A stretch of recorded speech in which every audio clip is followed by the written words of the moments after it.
Staff training, really, really, really important that you actually have a training budget. You've got a training plan, and that if you've got a senior manager and a junior manager working together, I ask the senior managers to develop a training plan for that particular person. So when I was sitting with the two staff yesterday, both of the seniors, I've said to them, what is your training plan for your PM assistant? So what are the two things that you're going to train, or what are the things you're going to train over the next month?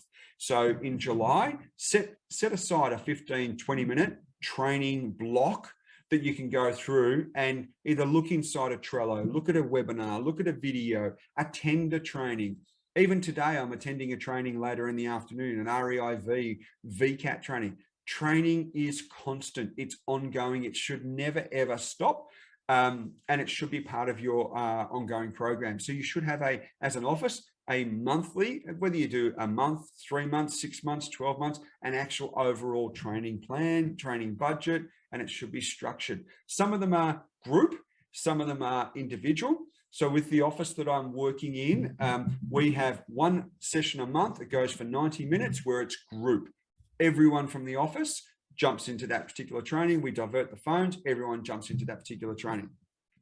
Then you have individuals. So you might have sales, then you might have PM, then you might have leasing, then you might have BDM. So they're individual training. And then, of course, you've got webinars and those sorts of things to do as well. But if you don't have a training program, remember the slide that I wrote, that I had there before from LinkedIn, 94% of people will stay in a job if they're progressing and they're learning. 94%. There's your retention strategy just in that.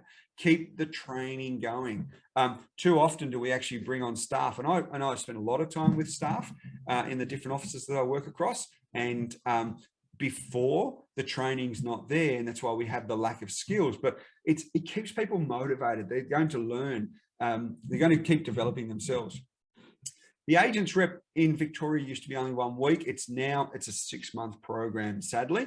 Our industry is geared towards on-the-job training, but unfortunately, not a lot of offices actually invest in training, which is why we have this void of skills.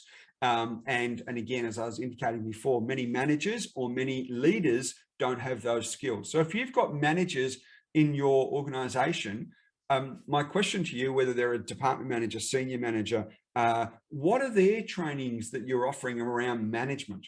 And that might be completely different to property management. Yes, we might be technically skilled, but do they have the emotional intelligence to manage people? So far too often, and we indicated before, number 3 on the list, the reasons why staff leave is because of poor managers or poor culture.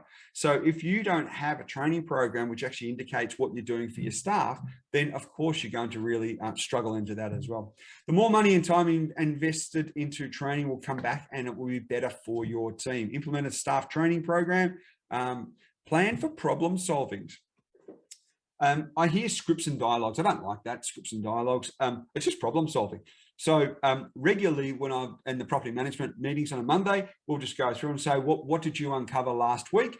What was your biggest problem? Of course, we talk about wins as well, but what was the biggest problem? And then we'll workshop that.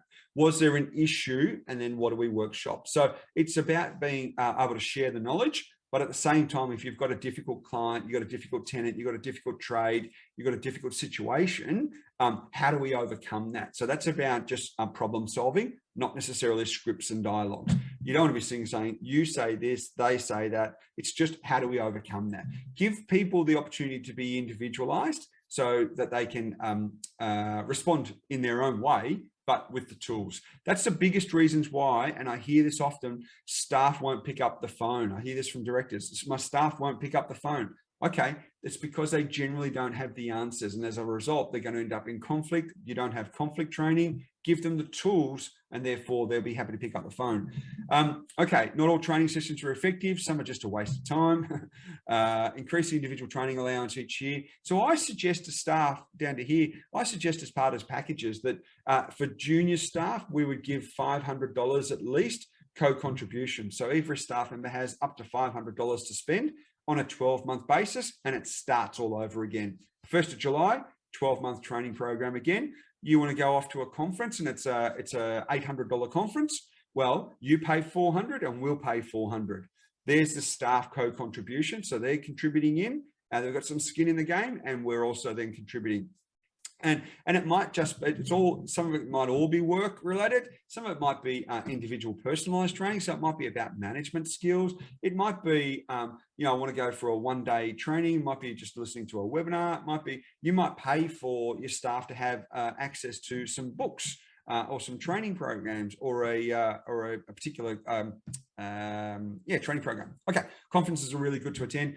Week 5, we're going to go through all of the training that's required and developing a training program. How do you develop a training program? How do you implement it? Having a look at the staff, going back to the staff and getting to talk about the co-contribution, because that's always difficult to get in. What was the one thing that you picked up from here? So do you have a staff plan? Do you have a training plan? Whether it's internal or external. I always think that internal is better because it's more bespoke, but it's more expensive. So if you've got a opportunity to send some of your staff through to the external training, so whether that's done, there's some really good trainers in Victoria. There's others or across the country. There's some great trainers, but I work alongside a lot of the trainers. We do a lot of work together, whether it's at conferences. And just make sure that they've got some sort of, it looks like you're investing in them. And that's the thing which you really want to make sure.